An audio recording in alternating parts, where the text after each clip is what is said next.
Hello, my name's David Seaman, and this is the Three Lions Podcast.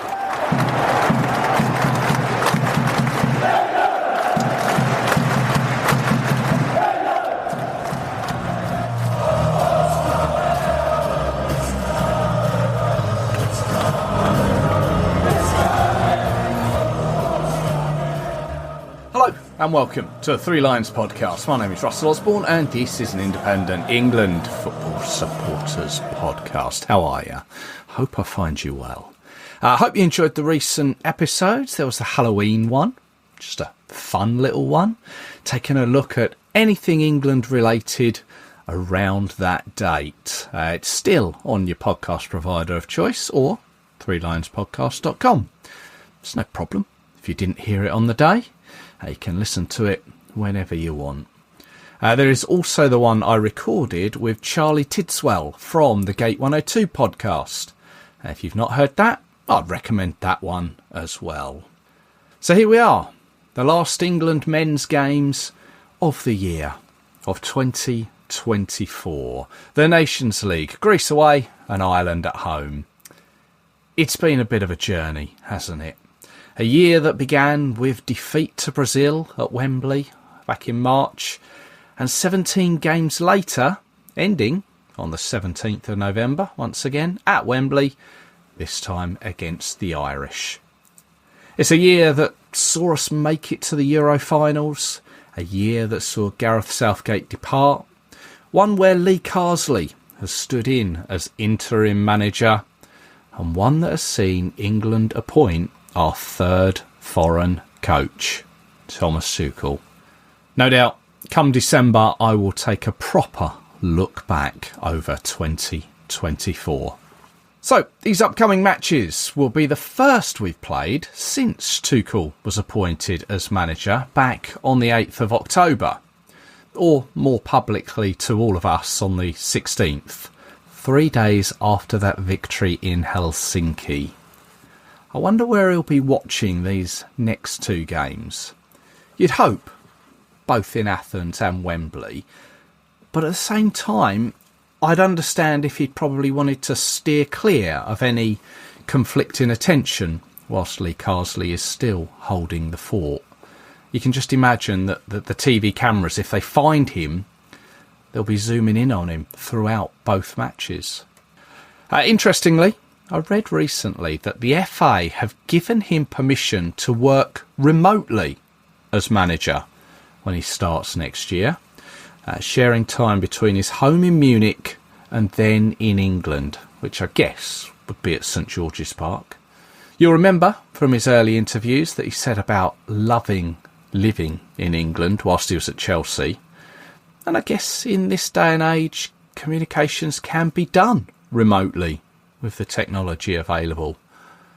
But nothing beats actually speaking with people on a one-to-one basis, be it players, fellow staff, and seeing matches physically live.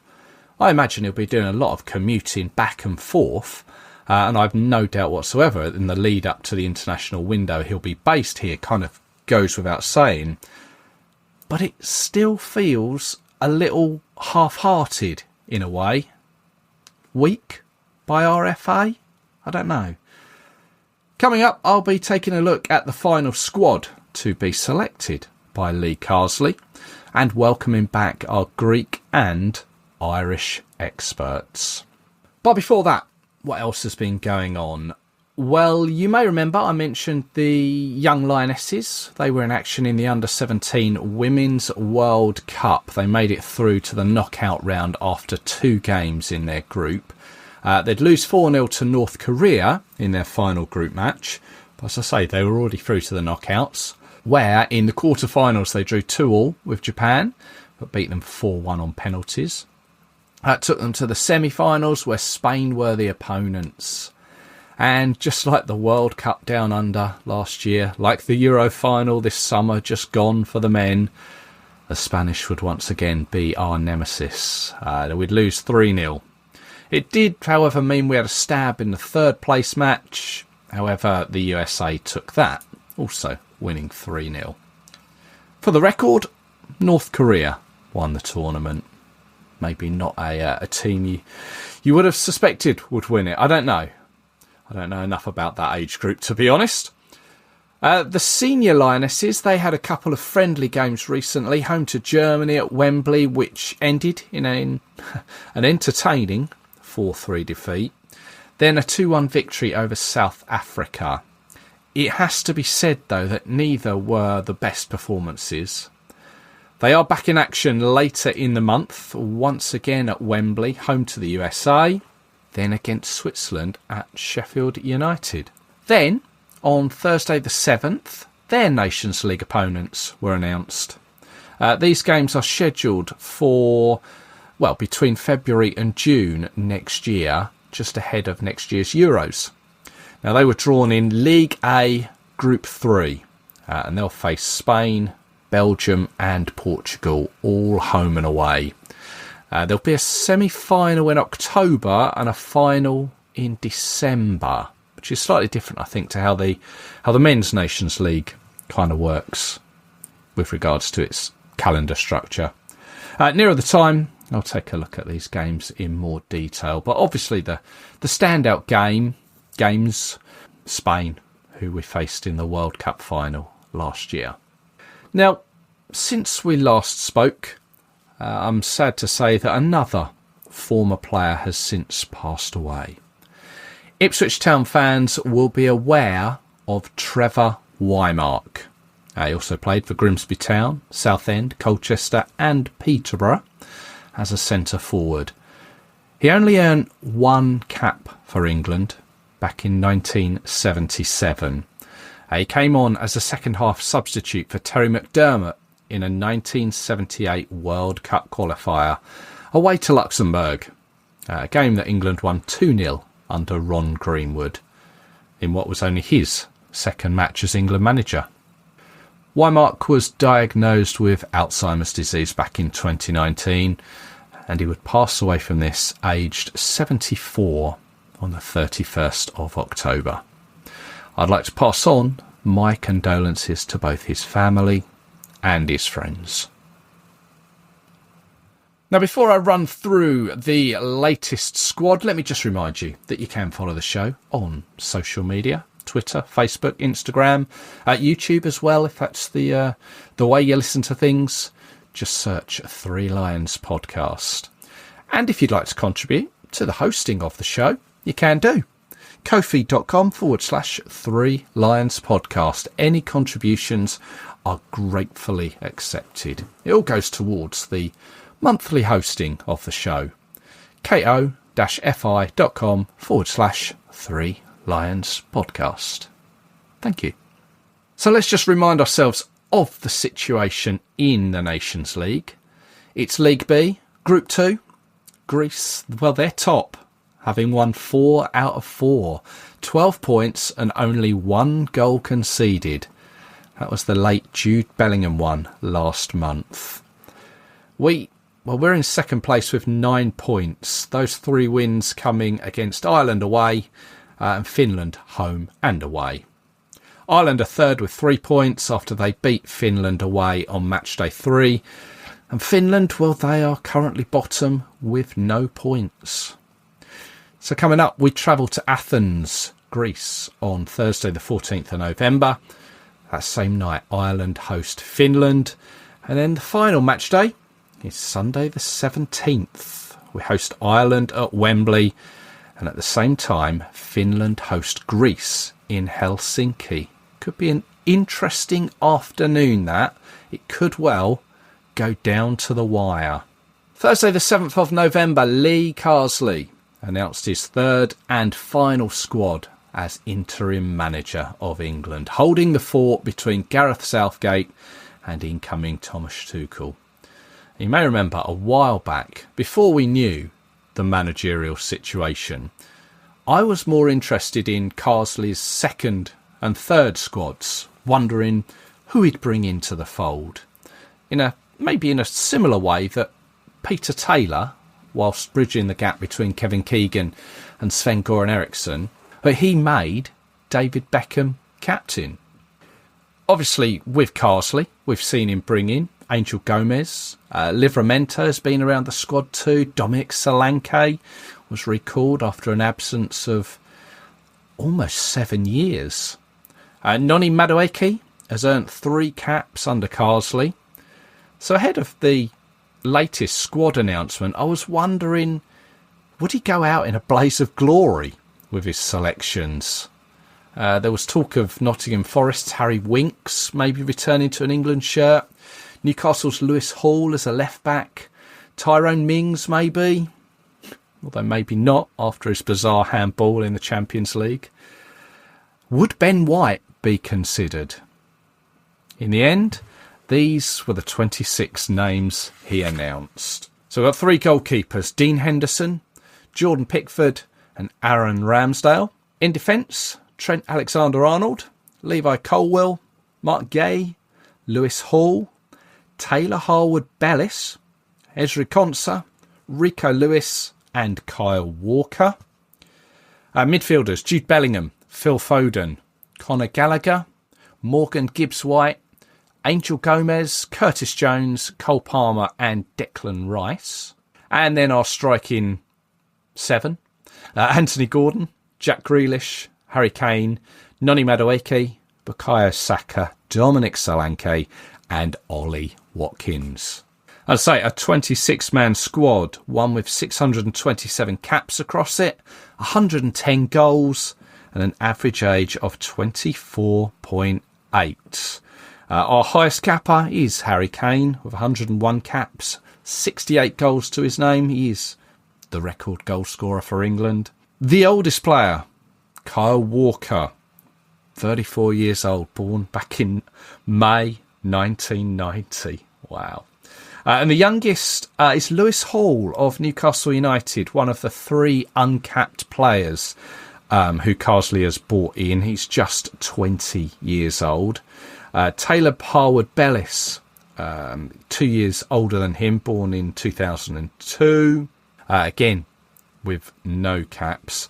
The other player with no caps to his name is Curtis Jones of Liverpool.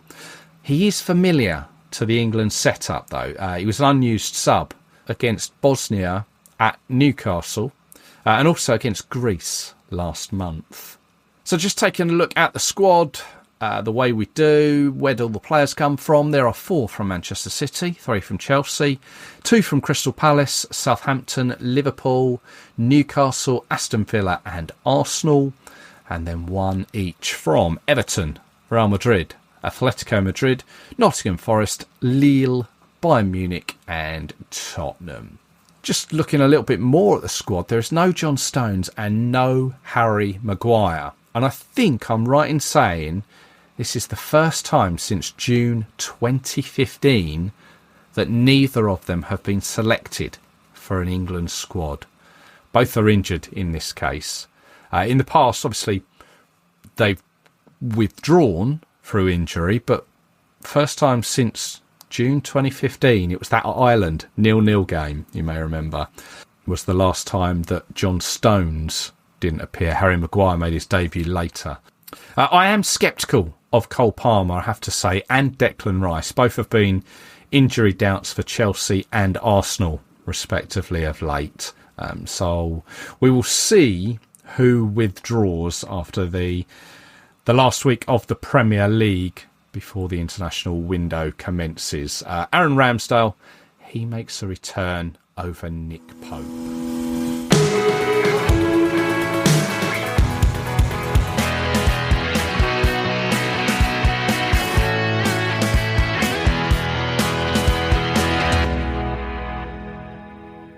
Okay, I was trying to think of a corny Grease film-related line. Basically, the first one was the one that everyone remembers. Then there was Grease 2, which no one does. I'm hoping that the second Grease instalment will be more memorable for England fans. Anyway, Thursday, the 14th of November, Athens, Greece. It's Matchday 5 of the Nations League. It's a fixture that has seen us play 10 times together. We've won 7, we've drawn 2, and we've lost just the once. Many people have probably gone on about this too many times before, but the fixture away in Athens 2001 was my very first England away game. So it kind of feels like a full circle, this one. So I'm looking forward to going back out there and seeing it all and taking it all in. But here, I'm joined once again by a friend of the show, Greek football expert from the Hellas Football Podcast, Stephen Kountourou. Stephen, hello there. Hello, Russell. Thank you for having me on. And just for a fun little phrase for you, I guess, for this as being the theme, Greece is the word, as it were. Isn't it just? Yeah, certainly. Top of the group, 4 wins out of 4. Confidence, obviously, sky high. Your Serbian manager is Ivan Jovanovic. He's got things going in the right. Yes, got things going in the right direction, hasn't he? Yes, and it's kind of almost like we predicted, because when he first came in, we knew his credentials from Panathinaikos in the Greek Super League, where he'd most recently managed. I think I might have even mentioned his time at Apoel in Cyprus 10 years ago or so in the previous episode against Greece at Wembley. So we knew what we were going to get coming into this, and he's more or less delivered, not just with the selections that he's made, the style of play, the attitude that he's kind of instilled into the team. Greece have a talented generation of players coming through and currently in the squad. And all we needed the last few years was a competent coach who had tactics, who wasn't just a plan A manager, who didn't have anything if his first initial kind of tactics didn't work. And that's what we had previously with John Van Schip and Gus Poyet. And now we have a tactician in Ivan Jovanovic. So really, really pleased how we've gone with him. Great stuff. Last month, England won, Greece 2. England fans in time will remember this game as being the Lee Carsley disaster show. But in all honesty, that's unfair on Greece. You were by far the better team on the night. Was it 5 times? I think you had the ball in the net. We thought we'd salvaged a draw only for... Was it Pavlidis to score his second? Pavlidis, yeah. You were there. You were in the Greek end. I think it's only fair you tell us what it was like. What was the day, the event, coming out of the game? What was the feeling of the fans there? Well, I think the best place to start is when I was travelling with my friends who are all England fans to Wembley, and we saw the lineup for England. And we couldn't believe what we were looking at, you know. I kind of semi-agree with your sentiment. I think that Carsley, it's a lot of people will see it as this was the match that lost Carsley the England job. I don't believe that. And the FA, I'm pretty sure, came out and said they had pretty much decided on Thomas Tuchel before this game. So it didn't really affect things. This might have sealed it potentially, but we will never know. So when I saw that lineup, I thought, you know what, we have a chance, because I then saw Greece's lineup and it's pretty much the typical team that we would expect the Ethiki to set up in, maybe with 1 or 2 exceptions. But, you know, pleased with it in general. And actually sitting in the away end is probably with the Greece fans, with the fans that, you know, fellow fans whose team I support, is one of the best experiences I've ever had at a football match. You know, there were some funny moments though. I mean, people had nicked each other's seats, so everyone was kind of crowded down the aisle waiting to try and get into their seats. And then there was a debacle with the they're not called ushers because it's not a theatre, but you know what I mean. It's like those guys who kind of tell people to go to their seats. Okay, they were kind of having a fight. Then some guy from the Greek Football Federation who was representing the away side came and started having a conversation with them to try calm things down. It just got a bit heated, and it was just hilarious. It was just typical Greek fans, but it was amazing. I was next to kind of all the drums and the trumpets, and the famous guy holding up the sign that says, you know, 1 European trophy, you'll never sing that. I was near him, and it was just an amazing atmosphere, you know, joining in with the chants. And yeah, I mean, the game itself, a dream. I never expected Greece to get anything from this game at Wembley going into it. You know, when we first drew England, I thought, okay, probably not going to win at Wembley because England's record at Wembley is excellent, as is ours in Greece. maybe in Athens we'll get something, but I couldn't have imagined it went the way it did. And as you said, I think people did give Greece their dues for winning this game. Maybe some more begrudgingly than others, but I think we fully deserved to win that game. You know, like as you said, 5 goals we scored, but 3 of them were ruled out for offside. The majority of them being the correct decision. Maybe one I thought was a bit tight if it was the correct decision or not. But you know, there weren't too many complaints. And Pavlidis had the game of his life, and we're talking about a player who's never delivered successfully for the national team like he has done with his clubs in the past. And so for him to do that on against the biggest opponent we've faced for 20 years, this is the biggest win Greece have had since the Euros. We haven't beaten a team that have been in the top 5 of the FIFA World Rankings since we beat France in Euro 2004 over 20 years ago. So that's how big this win was for Greece at Wembley. So that the question is, can you do it again?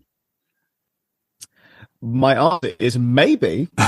Maybe. I mean, I've looked at England's squad. The defence is interesting because obviously John Stones is injured. Carsley knows he's not in the job anymore, so he might just experiment. And England are very unlikely to go. I don't think they physically can get relegated from League B now, and they don't really care about. I've never even considered that. Yes, I don't even think. Well, that's the thing. I'm looking at the table. Let me look at the table quickly. I don't think it's possible for England. No, because Finland would be to win 2 games. No, 6 it's not points and possible. we're on 9. But yeah, it's not possible. No. So. Yeah, I think it's very, very possible. And as I said to you before recording started, what's going to help Greece massively, what helped them massively as well in the away was the support, because about 5,000 away fans, but also Greeks in the England end as well. There's going to be, I think, about 60,000 Greeks in the Athens Olympic Stadium. And that's going to be massive, and they're going to be up for it as well because they'll really want to see Greece beat England in Oaxaca. It's going to be a massive game, and you know, going back to the game at Wembley, there were extenuating circumstances as well. Obviously, the loss of George Baldock 24 hours before the game was horrible. It made me feel sick when we first heard the news. You know, my fellow co-hosts at Hellas Football were quite emotional about it. Obviously, it was horrible to lose someone who'd really encapsulated the Greek spirit by, you know, choosing to play for Greece despite being born in England. And that motivated the players. I even though we won the game, I still stand by potentially that game should have been cancelled but UEFA obviously with the fixtures congestion and such, they weren't able to do that.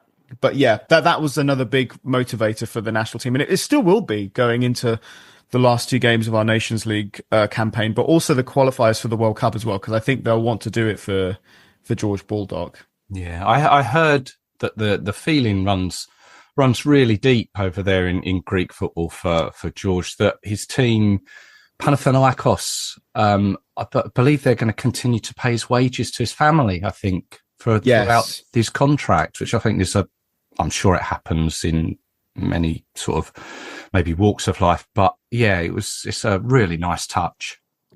Yes, touch of class from Panathinaikos, you know, and it was the right thing to do as well, because you know it's such a sudden loss for his family. It's you know, very young child that he had as well, just devastating, you know. And I never knew the guy. A lot of us never knew him, but it hit us really hard, you know. Even in the build up to the game, I almost didn't want to go because I thought, I feel sick. I felt really, really sick, but you know, that wasn't the case, and everyone kind of went and celebrated for George. There were loads of chants for him, and yeah, it's still a sad thing to think about. But I'm glad that the national team and the players used it as a motivation because it was the right way to kind of dedicate that win to him, and you know, hopefully they can do it again in Athens and in the final game against Finland as well. Yeah.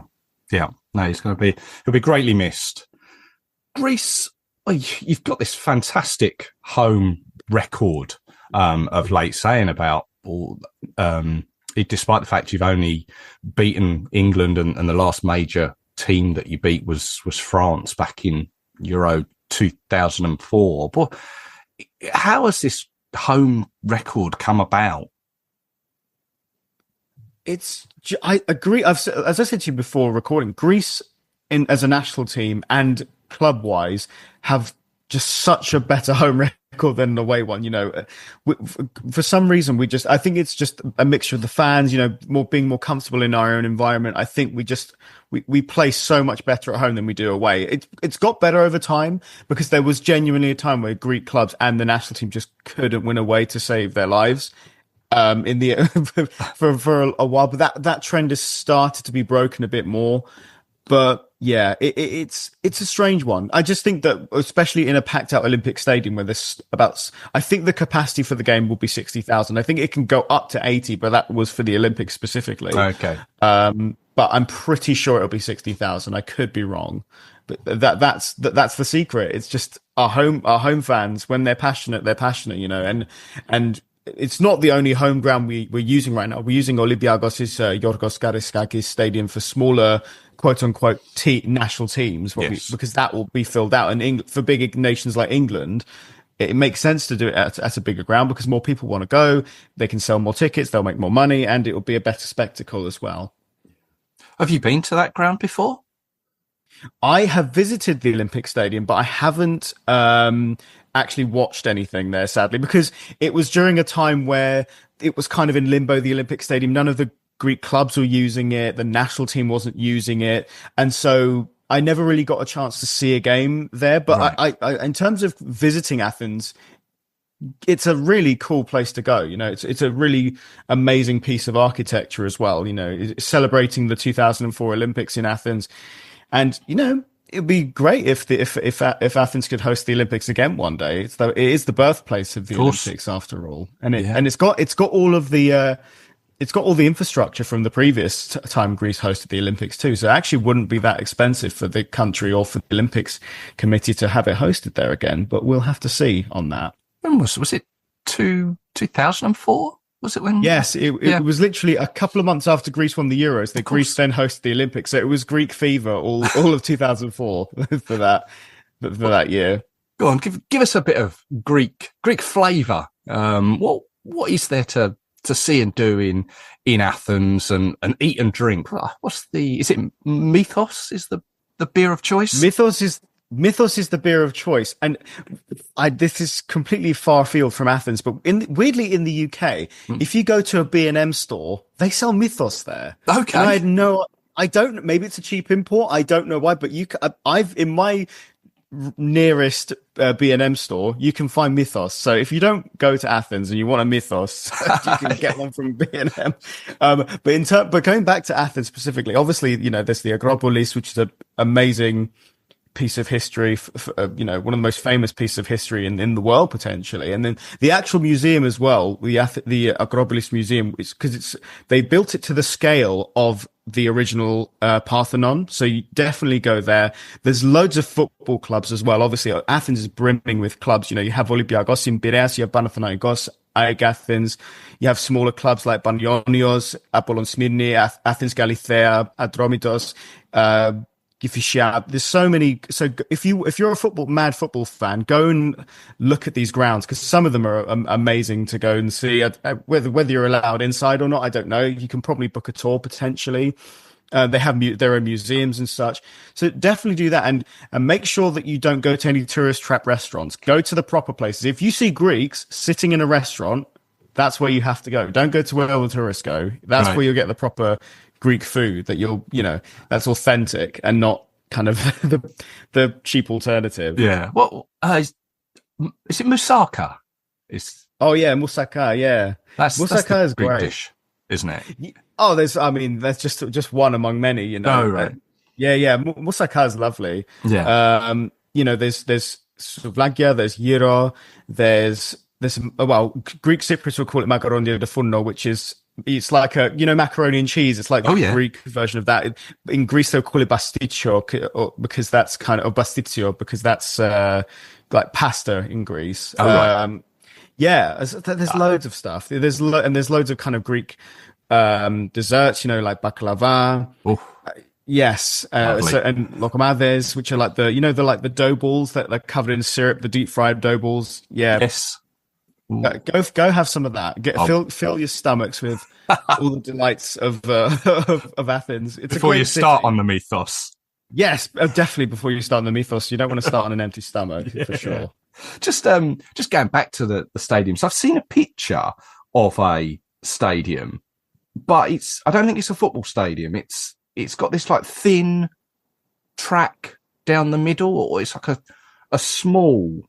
I can't describe it. I was trying to quickly Google it. It's a running. I think that's the running track. Yeah, I think there's. I don't know if I can't remember. There's a few around Greece. Okay, that's kind of what they used for the ancient Olympics, and I think they've started to rebuild it a little bit. I mean, yeah. So is that fairly central? Do we know? Do you know what? I can't remember, but it's definitely worth a visit if you can find it. It's really like the amount of history in Athens. You know, one of the cradles of Western civilization. You should definitely try.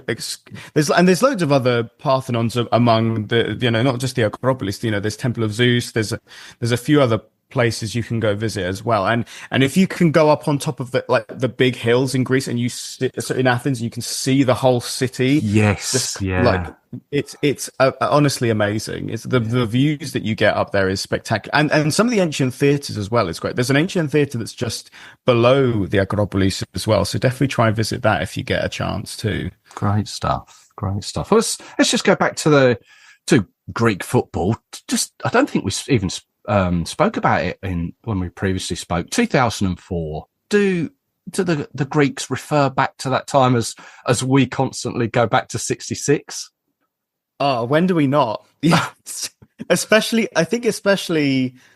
with the lack of success in reaching major tournaments in the last decade, it's become even more important because we don't want to forget the success that the 2004 squad brought with Otto Rehhagel in charge, because it's for us, it's people can disagree, and absolutely there's arguments for it not to be, but we consider it the greatest upset in football history. For a team to come to a major tournament that had only qualified for two tournaments before, that being the 1980 European Championships and the 1994 World Cup in the US, and having not previously won a single game at major finals, to go in all the way and win it, and then not concede in the knockout stages either. I just think that it will never be replicated. Some teams have come close, and people may refer to Leicester City in this country as probably bigger because of over a league season. There's 38 games, and I appreciate that and I respect that argument. But complete national bias for me, it will always be Greece. Greece will never be topped, I think, for how important a win that was in football. And it still has its critics to this day. Some very high profile people in the British media are still kind of see that as the one that England shoulda, coulda, woulda won, with the talents that England had at the time, and the golden generation, Wayne Rooney coming through, etc. But I think my biggest argument for that would always be, well, England played Portugal as well, and they didn't beat them. They got knocked down penalties. That's right. And they lost to France in their opening game. And so because Greece beat both of them, how would England be able to beat Greece if they can't even beat the opponents that beat Greece? That Greece beat. Yeah, fair comment. So that's my argument for that. But yeah, 2004, we celebrate it every year. It's 4th of July, same day as Independence Day in the US, ironically. Yes. Yes, so every year we kind of celebrate, and the 20th anniversary in particular was very special. They released, 20th anniversary kit, which I unashamedly own, and it's just to hark back to it every year. It kind of makes you feel proud to be Greek, to kind of have this moment that we can always remember. We watch the games, rewatch the final. It's something that Greeks will never forget, even if you weren't born around that time or don't remember it very vividly. It's still an amazing piece of football history that we cherish for sure. Yeah, and so you should.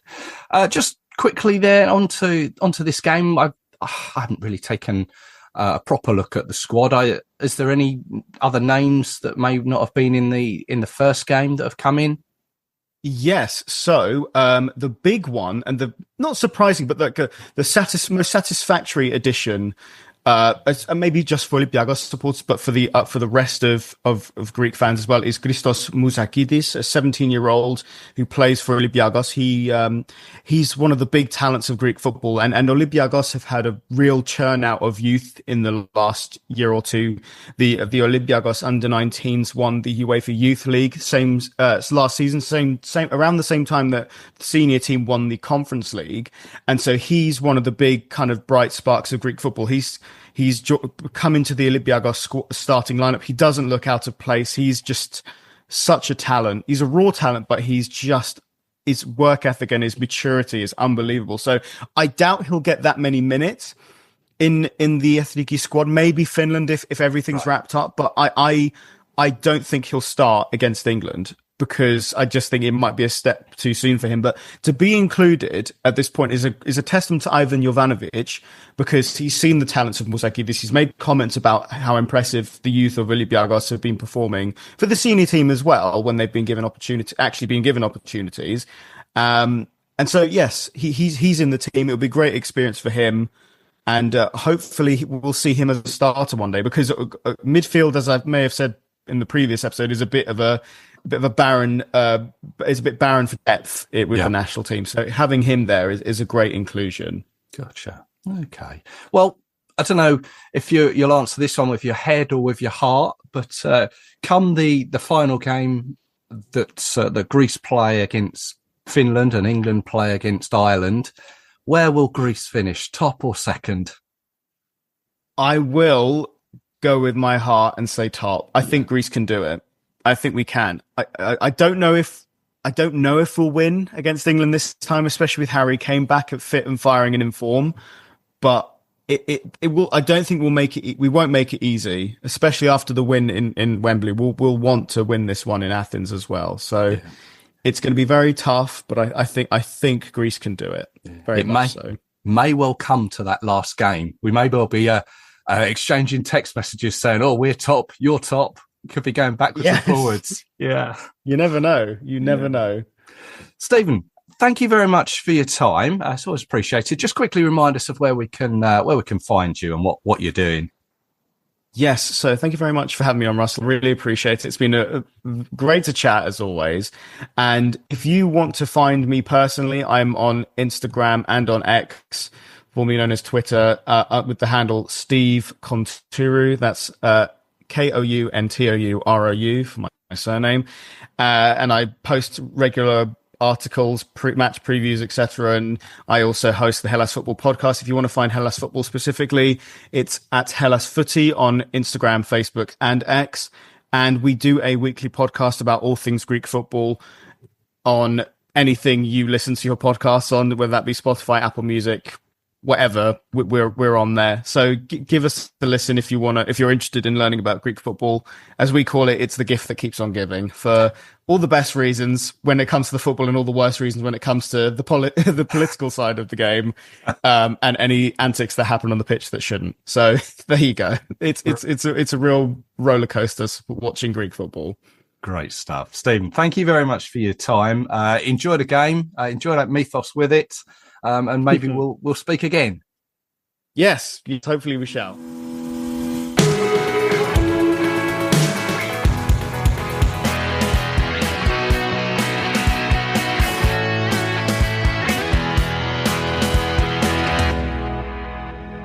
So, Sunday, November the 17th, Ireland travel to Wembley. England entertain Ireland.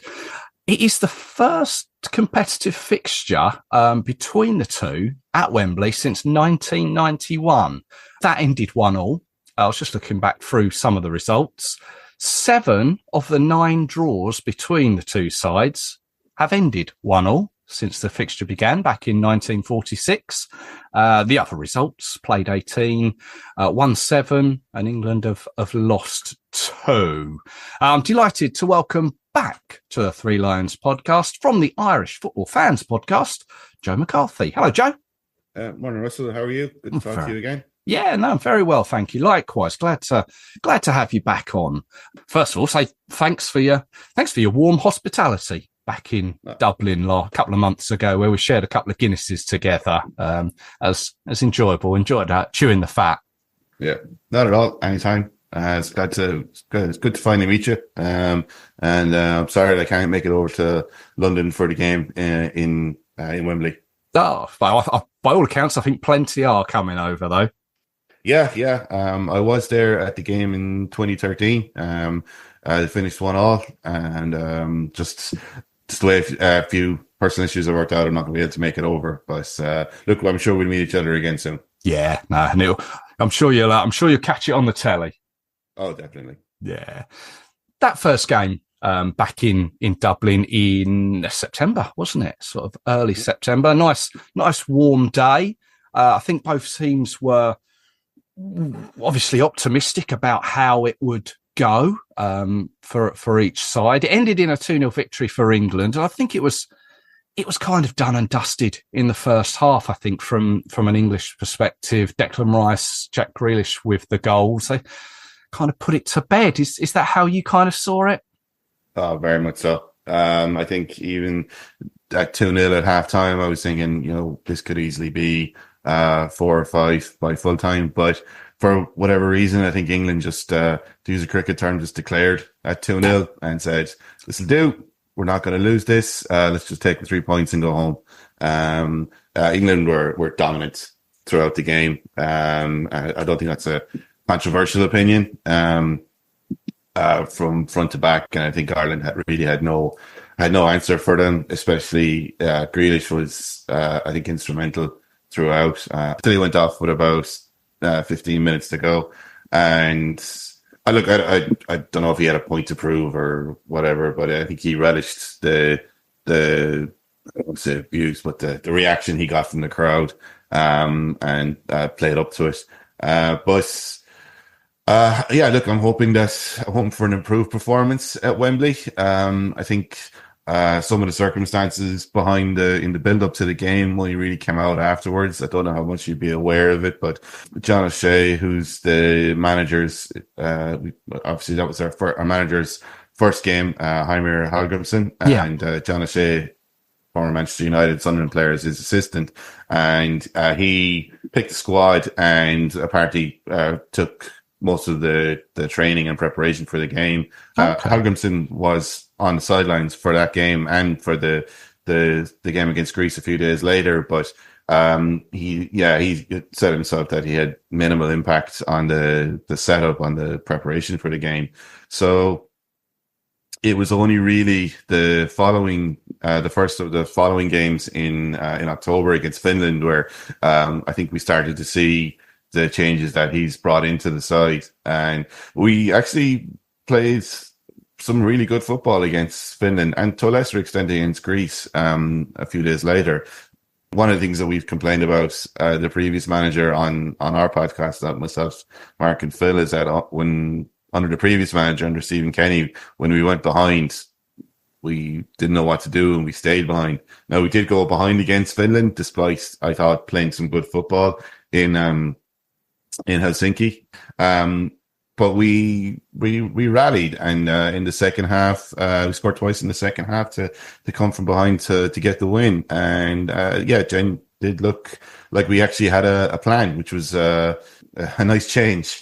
In Greece, then a couple of days later, we went behind just after half time and conceded late with Caoimhin Kelleher, for some reason, decided to pass straight to a Greek player and left him with a fairly easy chance. So we did lose 2-0, but the score, I don't think, was a fair reflection of the performance in Athens, or Piraeus rather. I actually thought, we did. I think we definitely left a goal behind us. But look, sometimes you don't get what you deserve in football. And look, we're hoping to continue those performances against Finland. The same like this, England are playing Greece, and then continue on into Wembley. Yeah, it's no disgrace losing to Greece, I might add, having lost to them as well. We're getting used to it. We've played Greece 4 times now in the last. Well, that's right. I remember you saying, yeah. and the current aggregate scoreline is 8-1 to Greece. So, something again that we've mentioned a few times in the build, in the build up to the game in Greece was that they have a fantastic home record at the moment. I think since 2019, the only teams to come away with a win have been Spain and the Netherlands. And that was in the qualifiers last year for the Euros. And like France went there and were losing 2-1 and got into the last 10 minutes. I think Mbappe scored the equaliser. So look, I know England lost to Greece the same night that we beat Finland. I saw some highlights from the game and it looked very like the Greek performance that we've gotten used to over the last 18 months or so. So it's going to be tough for the team when you go to Greece next week, the same night that we're playing Finland at home. Yeah, no, I'm certainly not taking it lightly, especially after you've mentioned some of those results. They're just full of confidence at the moment. Greece, I think. You mentioned that situation with John O'Shea and sort of the transition to Hallgrimsson, the coach. Following sort of the win against Finland and the performances, are sort of fans taking to Hallgrimsson now? Well, it's still very early in his reign. He's technically he's been in charge for 4 games. But I think that what we saw against Finland and against Greece, especially after we went behind against Greece, that people are starting to see the difference that he's made to the organization of the team. I think to me, the big difference is he has that international experience. He's managed Iceland, he's managed Jamaica before he took over the Ireland team. And he's like, club football and international football are 2 very different beasts. Yes. And I don't want to keep ragging on the previous manager, Stephen Kenny, but I think he found that transition from club management to international management very difficult. And he's since stepping down as Ireland manager, he's taken over a club. So he was appointed as a club manager here for St. Patrick's Athletic. And they finished 3rd, I think, in the League of Ireland season here that's just finished. So they had a good run in Europe in the qualifying rounds for the Europa Conference. So I think club football just suits him a lot better. I'm not saying I don't know if he'll ever return to international management, but he just seems to get club management and I think League of Ireland football. Gotcha. So, I mean, the squad that he's recently announced, I had a quick glance through it. I did notice, or the talking point was that he's recalled Shane Duffy. Brighton fans will remember him. He's currently at Norwich. Is that a surprise? Is Shane Duffy the centre-back? Yeah. I think it was a little bit of a surprise. Duffy, I think his recent career, I think hasn't been doing well. I think he had a really good run when he first moved to Brighton and they got promoted to the Premier League. And then, he seemed settled in that side.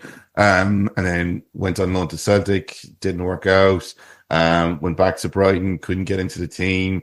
And the move to Norwich was a little bit of a surprise, but he's gotten into the team since the start of the season. He's possibly playing quite well in a side that are in the bottom half of the championship. I know that the manager has singled him out for praise in recent weeks. I think we're a little bit light in defence at the moment. A little bit light on experience, so I think that's why he's been brought in.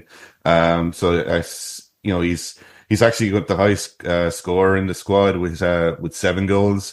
So that's something we need to work on when our defender has more goals than anyone else in the rest of the team. But he does have 61 appearances at international level, and the rest of the defense that I expect to start, it'd probably be Darragh O'Shea, Nathan Collins, and Liam Scales. Combined, they only have 61 caps. So I think, he's been brought in for experience as much as anything else. It's actually quite a young squad, despite Shane Duffy in there at 32 and Seamus Coleman at 36. The average age is 25. So, if you've got 2 players at that end of their careers and the average age is still only 25, the rest of the team does skew quite young. Yeah, no, I think young in international standards anyway. Of course, yeah. No, I think it is important to still have some of those experienced heads just around the squad, just sort of in the dressing room, especially for a game such as this, England against Ireland. Just I don't know if Shane Duffy played in the previous game at Wembley, or the 0-0 in Ireland, but he'll probably be aware of the atmosphere of what it might be like. Yeah, definitely. I think, like I said, with his experience, I think he's used to that atmosphere, and I don't know what it's going to be like at Wembley. I know I mentioned to you before the game in Aviva Stadium in September that some of the articles that have been written in response to Lee Carsley's answer to the question about whether or not he was going to sing the national anthem. Yeah. I think they just made, I'm not saying that the God Save the King wouldn't have gotten the same reaction if those articles hadn't come out from the Mail and the Telegraph and whoever else. But I think they just made a bad situation a lot worse. I don't know what the reaction is going to be like from the England fans in Wembley when Aronavian is played, but I would say the last time I was there, it was respected. So I'm hoping for something similar. Yeah, no, likewise. I'd like to think so as well. Ireland at the moment currently sitting third in the group with just that one win. I'm wondering that another win against Finland obviously take you to 6 points, and would that be an ideal way to finish off the group? I think so. I think we'd be quite happy to finish third in that group and face the relegation playoff in the new year. One thing I did notice when I was just doing some research ahead of the recording was that if Ireland beat Finland, as we hope we do next week, and England lose to Greece on the same night, if Ireland win by more than 2 goals at Wembley, then Ireland will finish second and England will finish third. Now, that's just not going to happen. Ireland, I can't see Ireland winning at Wembley, and I definitely can't see them winning by 2 clear goals. But it might. But stranger things have happened. I know, yeah. We've both been watching football long enough to know that, anything can happen. Yeah, absolutely. I mean, that won't happen, but it might. It might, yeah, it might. Just changing tact ever so slightly, talking about the international game, talking about the domestic game. We're talking on the day of the FA Irish Cup, which is being played. What's that like in Ireland? Is it a respected tournament, much like the FA Cup in England? I think its reputation has been restored in recent years, and it's become it was respected as the national cup competition. So this season it's Derry and Drogheda in the final. Derry had a good run at the end of the year. I think they finished 4th in the league. Drogheda unfortunately were relegated, or they're going into the relegation playoff. Here in the first division, should be like the equivalent of the championship. The teams that finish 2nd to 5th play off against each other for a chance to play against the team that finished 2nd last in the Premier Division. Right. And the winner of that, either stays in the Premier Division and the losers go into the first division for the next season. So Drogheda could be, if Drogheda win, they'll be if Drogheda win the FA Cup, they'll be playing in European competition next summer, but they'll also be playing in the first division. Gotcha. I've got some friends from Derry. Derry City's FC is it's a big part of the community there. The stadium is fairly central in the city itself. Good support, good football fans. It's going to be a good game. I've gone to a couple of finals as a neutral. Never quite sure what to expect, but it does deliver. The tickets have been priced, I think, competitively is the best way of describing it, and attendances have been rising. So I'd say we could be looking around, I'd say 25,000 to 30,000 people in Aviva Stadium for that game. No, I know you're sort of Dublin based. I'm assuming that neither of those teams are yours. No. Drogheda would be a little bit north of Dublin, and Derry obviously is in Northern Ireland. But I'm originally from Limerick, and there's club football in Limerick is a bit up in the air at the moment. There was a long running club called Limerick FC. but it lost its license for a number of reasons. So a new club has been formed, Treaty United, which is actually managed by a fellow I went to school with, Tommy Barrett, and they play in the first division. Right. Okay. I'm just. Yeah, sorry, just to say, like, Chidozie Obene, who plays for Ireland, he was with Limerick FC for a while before he went to the UK, and it's a good club. They have a good setup, and the new club that's been formed there, Treaty, they're trying to build something. It's slow, but they're trying to do things right, which I think is a good approach. Gotcha. Just going back to that, you said like Derry, actually, Northern Ireland. I hadn't clocked that for a moment. So is the FA Cup of Ireland both the Republic and Northern Ireland? No, there is a cross-border competition, but the FAI Cup is only for clubs in the League of Ireland. Derry City are unique, I think, possibly in the world, because the club itself exists in Derry City, which is part of Derry, which is part of Northern Ireland, but the club plays League of Ireland football.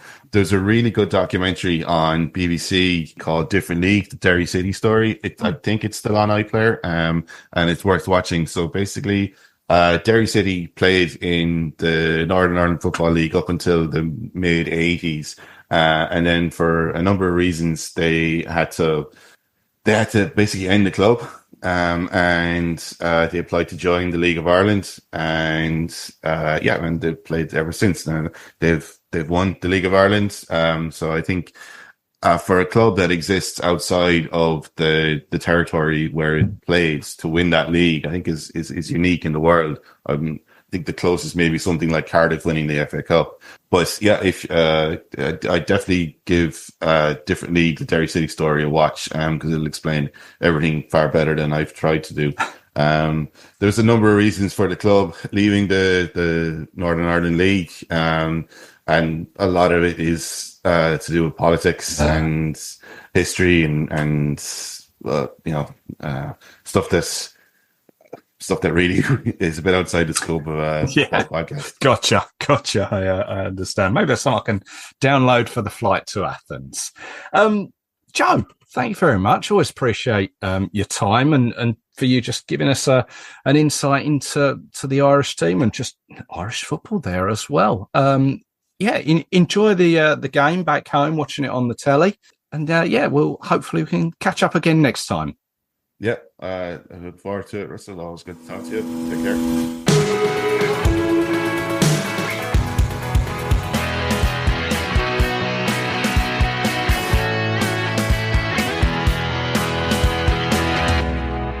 Thanks to Joe there. I apologise. I forgot to give him the opportunity to mention his social media links. So you can find him on Twitter at Irish_abroad. That's on Twitter at Irish_abroad. Or you can find the podcast. That can be found by searching Irish Football Fans. You can find them on Acast. Irish Football Fans is the podcast that Joe appears on. Also, thank you for Stephen for his insight into the Greek side. Enjoyed both of those. I hope you did too. Let's leave it there. Thank you very much for listening. I hope you've enjoyed it all. As I mentioned at the beginning, you can find the show on social media. Thumbs up, likes, follows, they're all appreciated. Likewise, the Ko-fi account, you can find that. If you are heading to either Athens or Wembley, safe journey, enjoy it. Or if you're staying in the comfort of your own home, enjoy that too. I will be back with you very soon with the review episode. I hope to tell you the tale of what Athens was like. Actually, I did mention that 2001 was my first England away day. I took a look back on that in the My First England Away Day series. It's episode 85 on your podcast provider of choice. There's loads of similar episodes like that, all available for you to tune into. Right, let's actually leave it there. Thank you very much for listening. Take care of yourselves. Cheers.